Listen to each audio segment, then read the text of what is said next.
Yeah, you know it's getting real now. You know it's getting real now. You know we weren't making things up. We wasn't just tripping. Oh, Stephanie White got on camera and said it. She admitted they blew it.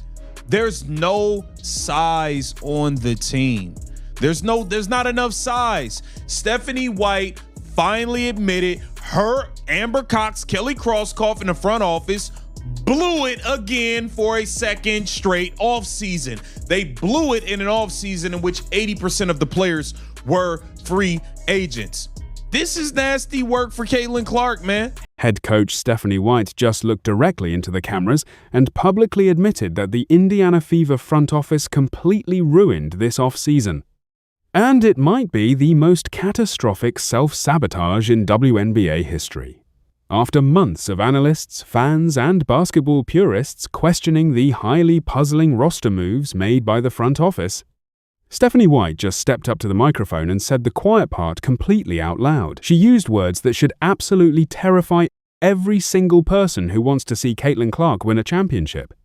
She admitted the team fundamentally lacks size, and more shockingly, she called the salary numbers handed out by her own front office baffling. Welcome back to WNBA Pro, the fiercely analytical, deeply objective home for the smartest basketball conversations on the internet. If you are looking for corporate PR fluff that protects out-of-pouch executives, turn this video off right now. Today, we are breaking down the shocking dual admission from Stephanie White, the catastrophic reality of the Fever's guard rotation, the baffling financial decisions that threaten Caitlin Clark's future, and the deeply concerning journey over rings mentality that is currently infecting this locker room.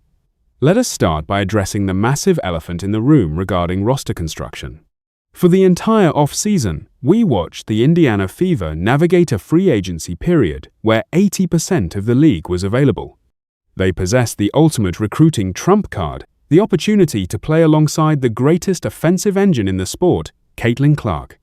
When you have a point guard who draws relentless double teams the second she crosses the half-court line, basketball geometry dictates that you surround her with massive, towering floor spaces. You need 6'4" wings who can shoot over rotating defenders. Instead, the Fever front office did the exact opposite. They drafted Raven Johnson, a 5'9" guard. They retained a heavy rotation of guards standing 5'8" to 5'9".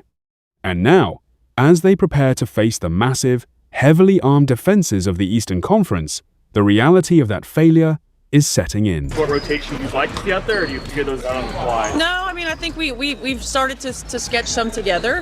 What we'd like to see, who we'd like to see play with each other in an ideal, situation. We've started to put some of those together.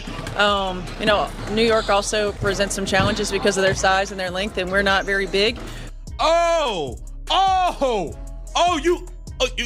You just realized that? You just realized that New York. Listen closely to Stephanie White's highly public assessment of the roster. When asked about figuring out rotations and facing elite opponents, she explicitly stated, "New York also presents some challenges because of their size and their length, and we are not very big. We are not very big." That is a devastatingly honest assessment of a deeply flawed roster. The head coach just publicly acknowledged that general manager Lynn Dunn and Kelly Crosskoff completely failed to provide her with the physical tools necessary to match up with a team like the Liberty. The New York Liberty are rolling out a rotation featuring Brianna Stewart at 6'4", Jonquel Jones at 6'6", and Satu Sabali at 6'4". They are a towering defensive wall designed to suffocate passing lanes in the Indiana Fever, are forced to counter that with a backcourt rotation consisting almost entirely of undersized guards. But the lack of size is only half of the nightmare. Because Stephanie White didn't just question the height of her roster, she openly questioned the accounting. During a media session discussing the new CBA, White looked into the cameras and used a word that every Fever fan should be paying very close attention to: baffling. She said the salary numbers her own team handed out this offseason are baffling. She said, "It is crazy." Those were her exact words. The coach of the team is admitting on the record that she does not understand the money the front office committed to the roster she now has to win with. Size, you should have known that. They got Satu at 6'4", Brianna Stewart at 6'4", Jonquel Jones at 6'6", 6'7". I'm telling, didn't they, brother? The Lady Phoebe 6'4".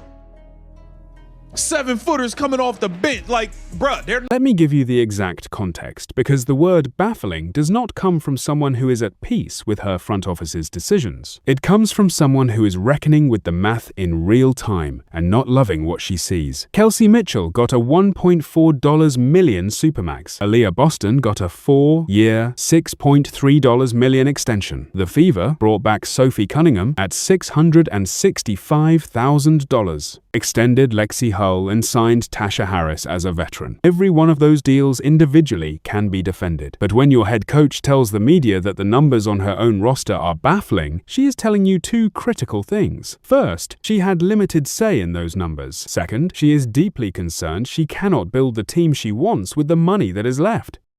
Caitlin Clark, you got Sophie and Lexi on the wing. That's cool. Outside of that, these guards is little as hell. We got a bunch of little 5'8", 5'7" point guard, two shooting guards running around outside of Caitlin Clark.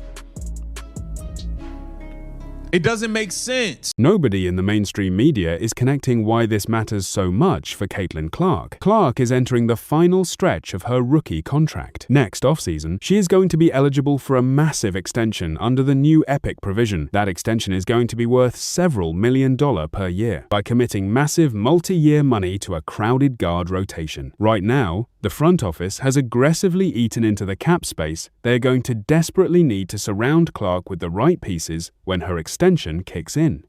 When Stephanie White says the numbers are baffling, she is essentially revealing that this front office spent aggressively in year one of the new CBA without fully planning for year two.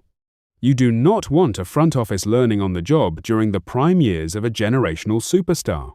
You want a master plan. And it sounds like that plan is completely missing. This brings us to the most concerning takeaway from Stephanie White's media availability.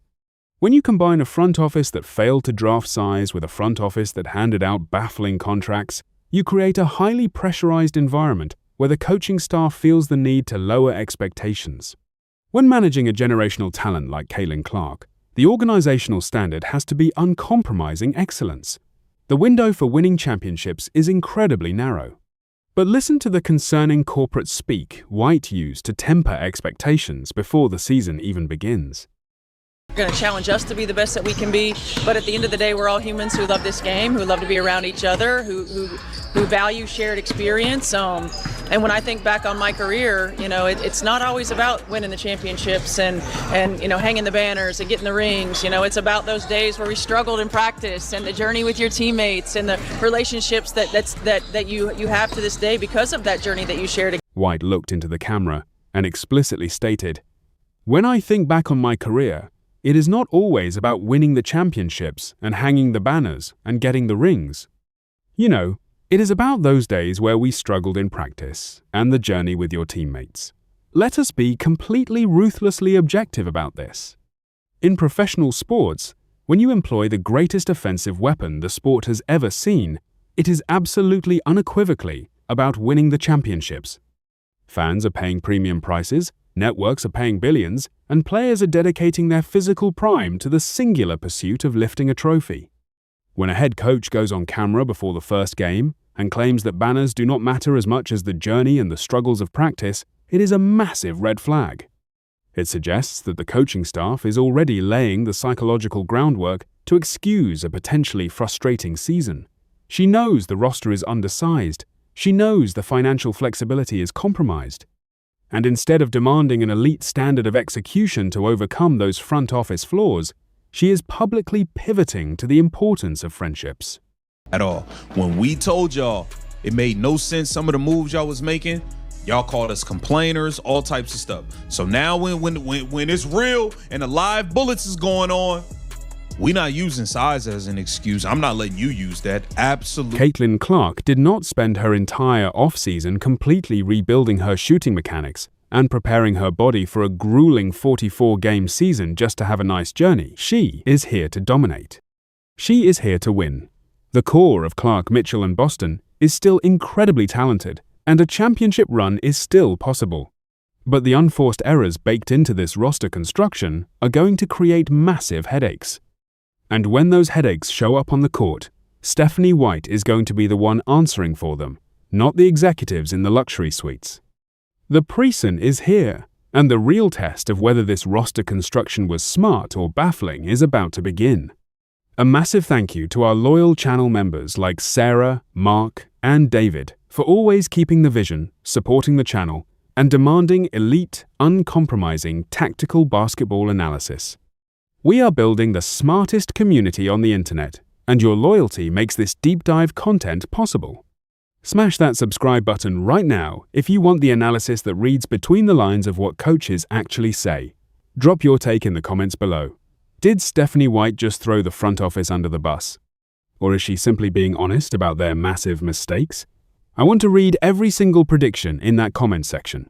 Hit the notification bell because the games are finally starting. The evaluations are real, and we are covering every single minute of the action.